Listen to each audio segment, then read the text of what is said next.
அன்பார்ந்த மாணவ செல்வங்களே, வணக்கம். இன்று பெற்றோர்கள் தினம் என்று சொல்கிறதாகவே உங்களுக்கு ஒரு சிந்தனையாக பெற்றோர்களை பற்றி ஒரு சிறு சிந்தனையை நான் தருகிறேன். நம்ம எல்லோருக்கும் தெரியும், மாதா பிதா குரு தெய்வம் அவர் மலரடி தினம் தினம் வணங்குதல் செய்வோம் என்று சொல்கிறார்கள். இந்த உலகத்தில் முதலாவது நாம் கண்டது மாதா. அந்த மாதா சொல்லி தெரிந்தது பிதா. மாதாவும் பிதாவும் எமக்கு அறிவூட்டுவதற்காக நம்மை காட்டியவர்கள் குரு. ஆகவே மாதா பிதா குரு இந்த மூன்று பேரும் சேர்ந்து காட்டியதுதான் கடவுள். ஆகவே முதல் தெய்வம் மாதா, மாதா சொல்லி தெரிந்த அடுத்த தெய்வம் பிதா. இவர்கள் இருவருமே சேர்ந்து சொன்னது தான் குரு. ஆகவே மாதா பிதா குரு மூன்று பேரும் சேர்ந்து சொன்னது தான் நமக்கு தெய்வமாக. இந்த நான்கு பேரையும் நாங்கள் என்றும் நேரில் வைத்து வாழ வேண்டும்.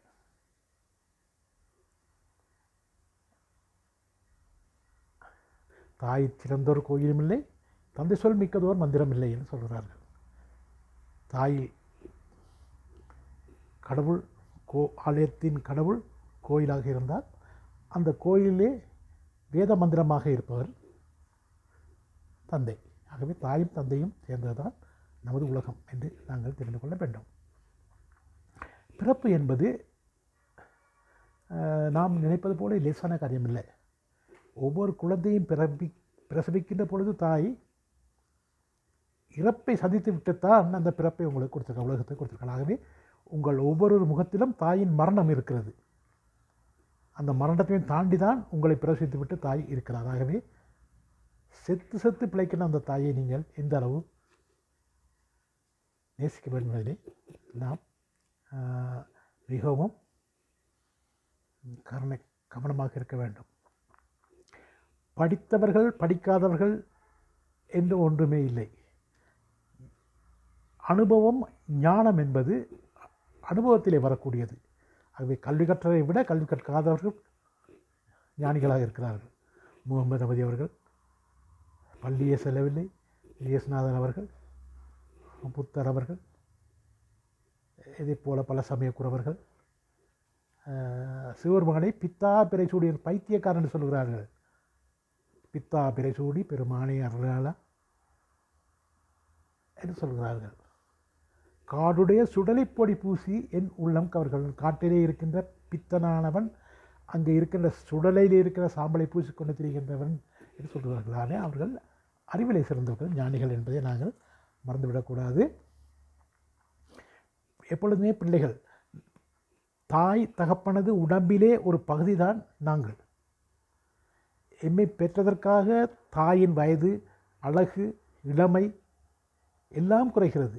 நம் உடலில் ஒரு பகுதியாக பெற்றிருக்கிறார்கள். அதே போல் பெற்றார்கள். நமக்காக உழைத்து ஓடாய்ப்போனவர்கள், தனது உருவத்தை குலைத்து கொண்டவர்கள். ஆகவே அவர்களை கண்ணும் கருத்துமாக பார்க்க வேண்டியது நமது கடமை. என்று சொன்னால், நம்மை பிரசவிக்கின்ற பொழுது அவர்களது உடம்பிலே இருக்கின்ற சதைப்பண்டங்கள், இரத்தம் எல்லாம் அங்கே நமக்காக அர்ப்பணிக்கப்படுகின்றது. அவர்களது ஒரு பகுதி தான். பெற்றார்கள் இருந்தாலும் நமது உடம்பிலே அவர்களது பகுதிகள் இருக்கின்றது. ஆகவே அவர்களை நாங்கள் நேசிக்க வேண்டும்.